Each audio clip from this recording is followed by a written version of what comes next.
Renungan Pagi, Christ Triumphant atau Kristus yang Menang oleh Ellen G. White, 22 Februari 2025. Mari kita berdoa.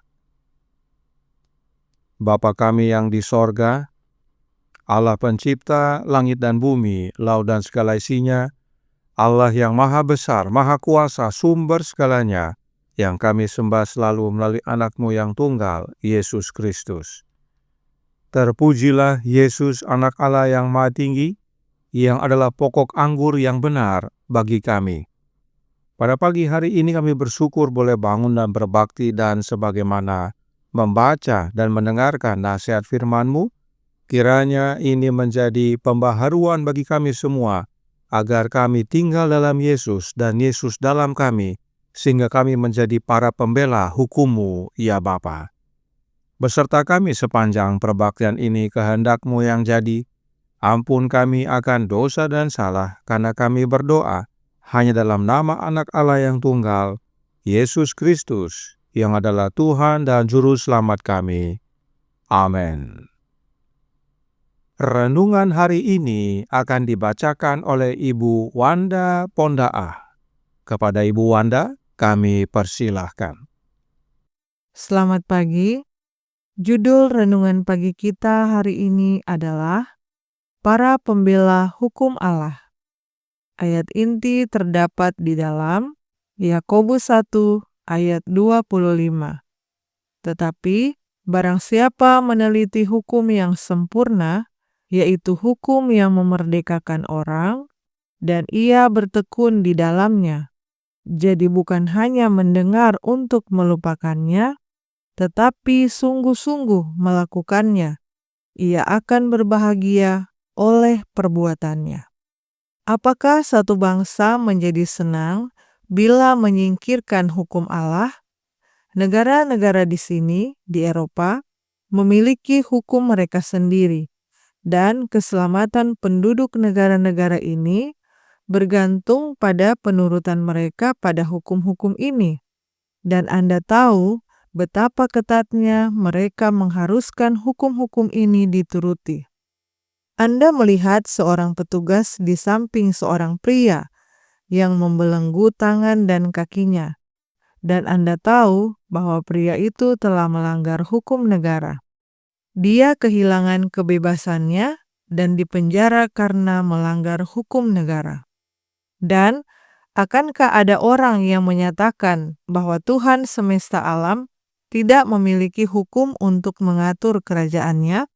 Apakah ajaran Yesus Kristus atau ajaran sorga yang menyatakan bahwa hukum Allah tidak memiliki tuntutan yang mengikat atas penduduk dunia? Ya, hukum 10 perintah adalah standar moral kebenaran yang agung di sorga dan di dunia ini. Hukum agung ini adalah dasar dari semua hukum, bagi semua bangsa dan bagi semua keluarga. Sungguh suatu rekayasa iblis untuk mengatakan bahwa hukum Allah telah dihapuskan dan tidak lagi mengikat umat manusia. Kita tahu bahwa pembunuh, pezina, dan pencuri akan mendapat masalah dengan hukum ini sekaligus. Mereka adalah orang-orang yang ingin hukum ini dihapuskan, sehingga mereka dapat memiliki kebebasan untuk semua angan-angan dan kejahatan mereka. Kita tidak berpikir seperti yang kita lihat ketika kita melihat seorang pria yang didampingi oleh seorang petugas pengadilan bahwa ia telah menuruti hukum, tetapi ia telah melanggarnya. Setiap jiwa kita yang hidup di muka bumi ini pasti mengalami ujian dan pencobaan. Keadaan akan terjadi dalam pemeliharaan Allah ketika kita akan dipanggil untuk membela iman kita. Kita akan memberikan bukti yang pasti di pihak mana kita berada. Kita akan menjadi pembela hukum suci Allah, atau di pihak para pelanggar. Kita akan diuji seperti Nuh diuji, karena kerusakan hampir menyeluruh di zamannya. Apakah dia kemudian berpendapat bahwa tidak ada gunanya baginya untuk berdiri terpisah dan sendirian demi hukum Allah, ia mengambil posisinya sebagai bangsawan Allah di pihak yang benar karena itu benar. Dikutip dari manuskrip 86 tahun 1886. Demikianlah bacaan renungan pagi kita hari ini. Terima kasih dan Tuhan Yesus memberkati. Terima kasih atas penata layanan Ibu Wanda. Tuhan Yesus memberkati. Selamat pagi saudaraku dalam Tuhan. Selamat Sabat. Siapakah Allah yang dimaksudkan dalam renungan pagi Sabat ini? The Spirit of Prophecy, volume 1, halaman 52, paragraf 1, menjawab. Akibat pelanggaran hukum Allah, Adam kehilangan sorga. Dengan menuruti hukum Bapa dan melalui iman kepada darah penebusan anaknya, sorga dapat diperoleh kembali.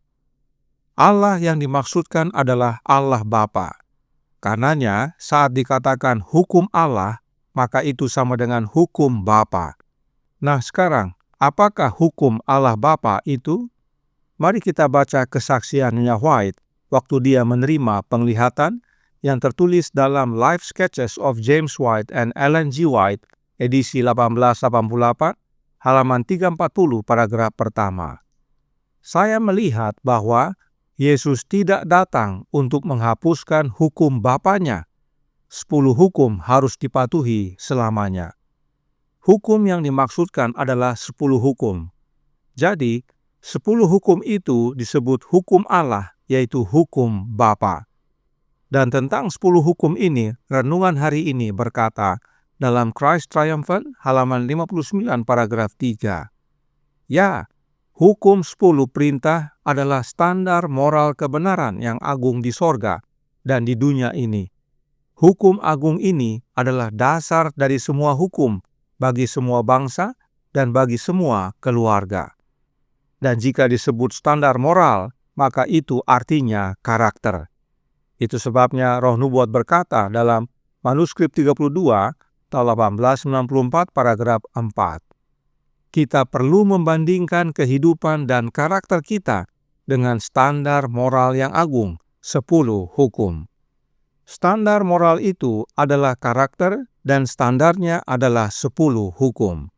Sebab manuskrip 162 tahun 1903 paragraf 2 berkata, Allah telah memberikan 10 hukum untuk mendidik kita dalam kebenaran. Hukum-hukum ini adalah salinan karakter Allah, dan dalam pasal keempat Kitab Ulangan kita diberitahu bahwa menuruti hukum-hukum tersebut adalah hidup kita. Kita tidak punya alasan untuk melakukan pelanggaran. Kristus datang ke dunia kita untuk menyatakan Bapa dalam karakter, dan Dia adalah teladan kita dalam segala hal. Suatu kutipan yang padat dengan makna. Jadi, 10 hukum itu adalah salinan karakter Allah atau karakter Bapa. Dan untuk itulah Yesus datang ke dunia ini untuk menyatakan karakter Bapanya. Artinya, Yesus datang untuk hidupkan hukum Bapanya yang adalah salinan karakter Bapanya. Dan bila kita menuruti 10 hukum, kita memiliki salinan karakter Bapa dan itulah hidup. Nah, perhatikan. Roh Nubuat berkata bahwa hal ini sudah dinyatakan dalam pasal 4 buku Ulangan. Karenanya, Allah yang dinyatakan dalam pasal 4 buku Ulangan adalah Allah Bapa. Mari kita baca ayat 12 dan 13 yang berbunyi, Lalu berfirmanlah Tuhan kepadamu dari tengah-tengah api, suara kata-kata kamu dengar, tetapi suatu rupa tidak kamu lihat, hanya ada suara. Dan Ia memberitahukan kepadamu perjanjian yang diperintahkannya kepadamu untuk dilakukan, yakni ke-10 firman atau 10 hukum, dan Ia menuliskannya pada 2 loh batu. 10 hukum itu adalah hukum Allah Bapa. Karenanya Tuhan yang ditulis dalam huruf besar dalam ayat ini, yang adalah Allah kita, adalah Allah Bapa yang memberikan 10 hukum kepada Musa dan menuliskannya pada 2 loh batu. Itu sebabnya dalam ayat 35 Musa menuliskan, "Engkau diberi melihatnya untuk mengetahui bahwa Tuhanlah Allah, tidak ada yang lain kecuali Dia." Allah Bapa hanya satu, tidak ada yang lain kecuali Dia. Dan untuk membela hukumnya yang telah dilanggar oleh Lucifer dan manusia, maka Allah Bapa utus anaknya. Perhatikan cara Roh Nubuat menyatakannya, bagaimana anak Allah membela hukum Bapanya. Science of the Times tanggal 25 Agustus tahun 1887 paragraf 10. Kehidupan Kristus merupakan pembelaan yang paling sempurna dan menyeluruh atas hukum Bapanya, dan kematiannya membuktikan kekekalan hukum itu. Kristus tidak dengan menanggung kesalahan orang berdosa melepaskan manusia dari kewajibannya untuk menuruti hukum. Karena jika hukum itu dapat diubah atau dihapuskan, Ia tidak perlu datang ke dunia ini untuk menderita dan mati. Kenyataan bahwa Kristus mati untuk pelanggaran-pelanggaran hukum membuktikan karakter hukum Bapa yang tidak berubah. Artinya, kehidupan dan kematian Yesus adalah wujud pembelaan anak Allah akan hukum Bapanya. Dalam kehidupan Yesus, Dia menuruti hukum Bapanya dengan sempurna, dan oleh kematiannya, Yesus menyatakan kepada alam semesta bahwa hukum Bapanya tidak dapat dirubah atau dibatalkan. Karenanya, untuk dapat menjadi para pembela hukum Bapa, yang terutama dan terpenting bagi kita adalah menerima Kristus dalam hidup kita, yaitu oleh kehadiran Roh-Nya. Maka, kemerdekaan menjadi bagian kita di dalam Yesus, dan kita pun berbuah, buah-buah kehidupan Yesus. Tuhan memberkati, saya bawa dalam nama Yesus. Amin. Mari kita berdoa. Bapa kami yang di sorga, Allah pencipta langit dan bumi, laut dan segala isinya, Allah yang maha besar, maha kuasa, sumber segalanya, yang kami sembah selalu melalui anak-Mu yang tunggal, Yesus Kristus. Terima kasih atas nasihat indah pada pagi hari ini, bahwa kami dapat menjadi para pembela hukum-Mu ya Bapa, asal kami menerima Kristus tinggal dalam hidup kami. Sebab Yesuslah pembela sejati akan hukum-Mu. Dalam kehidupannya, menghidupkan hukum-Mu dengan sempurna, dan dalam kematiannya menyatakan hukum-Mu tidak dapat dirubah dan tidak dapat dibatalkan. Karenanya tolong kami ya Bapa, karuniakanlah roh anak-Mu dalam hidup ini, sebab hanya dengan menerima roh Kristus dalam hidup kami, maka kami dapat menghidupkan penurutan akan hukum-Mu dengan sempurna, sebab Yesus yang mengerjakannya dalam hidup kami dan menghasilkan buah-buah dalam kehidupan kami. Beserta kami sepanjang hari ini kehendak-Mu yang jadi, ampun kami akan dosa dan salah, karena kami berdoa hanya dalam nama Anak Allah yang tunggal, Yesus Kristus, yang adalah Tuhan dan Juru Selamat kami. Amin.